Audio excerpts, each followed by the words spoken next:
Depuis la deuxième vague du mois d'octobre, ce service de soins intensifs est saturé. 75% des 40 lits de réanimation sont occupés par des malades de la Covid-19.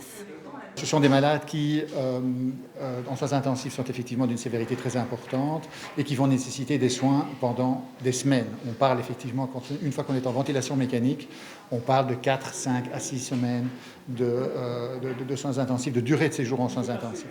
C'est ici l'un des services de soins intensifs les plus importants de Bruxelles.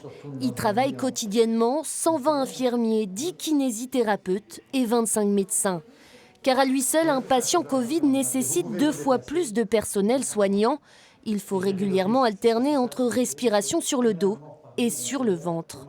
Là, c'est à flux tendu parce que tout le personnel, il y a quand même beaucoup de personnes qui sont malades aussi. Donc, on est un petit peu à flux tendu. Ça nous est déjà arrivé de faire ces changements de position à 2, voire 3, mais là, on n'est pas confiant parce que les risques sont plus importants.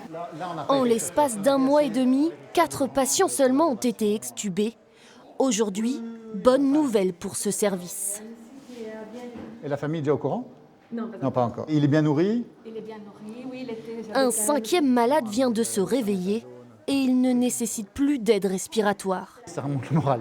Dans la vague 1, 40% des patients qui étaient intubés, ventilés sont décédés. Donc on avait 60% de survie chez les malades qui étaient au respirateur. Actuellement, on est bien en deçà de là, donc avec une mortalité qui est beaucoup plus importante.